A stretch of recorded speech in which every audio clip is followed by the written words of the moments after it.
కార్తీక మాసం యొక్క గొప్పతనాన్ని మీకు ఈరోజు చెప్తాను నేను. నా జీవితంలో మిరాకిల్ ఏదైనా జరిగింది అని అంటే అది కార్తీక మాసంలోనే జరిగింది. నిజంగా చెప్తున్నాను. మీరు ఎవరైనా సరే మీరు కష్టపడుతూ ఎంత కష్టపడినప్పటికీ కూడా సక్సెస్ ఎక్కడో దగ్గర మిస్ అయిపోతుంది అని అనుకునేటువంటి హిందూ సోదరులందరికీ కూడా నేను ఇచ్చేటువంటి గొప్ప సజెషన్ ఏంటి అని అంటే, కార్తీక మాసం అంత గొప్ప మాసం నాకు తెలిసి ఉండదు. సో మీరు దీన్ని ఎంత అంటే మీరు ఒక పని పట్ల, లేదంటే ఒక చదువు పట్ల, లేదంటే ఒక ప్రొఫెషన్ పట్ల ఎంత గొప్పగా ప్రయత్నం చేస్తారో అంతే గొప్పగా ఆ శివుడిని కానీ స్మరించుకుంటే కార్తీక మాసంలో మీ సక్సెస్ ఖచ్చితంగా అంటే దైవబలం అనేది ఖచ్చితంగా ఉండాలి. మన దైవబలం సరిగ్గా లేకపోయినప్పటికీ, మన ప్రయత్నం సరిగ్గా లేనప్పటికీ కూడా మనం అనుకున్నది సాధించాలంటే చాలా ఇబ్బందికరంగా ఉంటుంది. అందుకని మన ప్రయత్నం లోపం లేకుండా దైవభక్తి కావాలి అని అనుకుంటే కార్తీక మాసంలో శివుణ్ణి ఒక మంచి భక్తి శ్రద్ధలతో పూజించడం అనేది చాలా గొప్ప విషయం.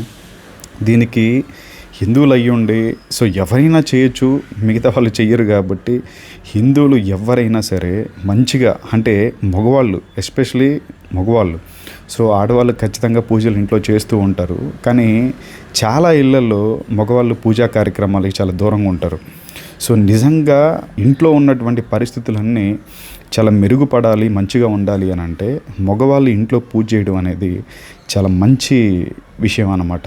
దానికి మీరు కార్తీక మాసంలో పొద్దున్నే లేచి 5 నుంచి 6 మధ్య పూజా కార్యక్రమం నీట్గా ఇంట్లో కంప్లీట్ చేసుకొని, ఆవు పాలు ఉంటే ఆవు పాలు, లేదనంటే నీళ్లతో శివాలయంకి వెళ్ళి నీట్గా అభిషేకం చేసుకొని, మీరు ఆయన్ని, మీరు పడేటువంటి కష్టాన్ని ఆయనతో చెప్పి, మీరు కానీ నిజంగా ఎందుకంటే శివయ్య బోలాశంకరుడు అంటారు.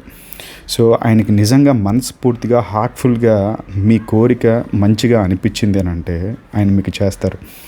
అదేవిధంగా ఈ కార్తీక మాసం మొత్తం కూడా మాంసాన్ని కంప్లీట్గా బంద్ చేసి, అందుకని ఇవేవి సిగరెట్లు వీటన్నిటికీ దూరంగా ఉండి ఒక మంచిగా కార్తీక మాసాన్ని కంప్లీట్ చేస్తే మీరు అనుకున్నటువంటి కార్యక్రమాలన్నీ కూడా చాలా హార్ట్ఫుల్గా కంప్లీట్ అవుతాయి.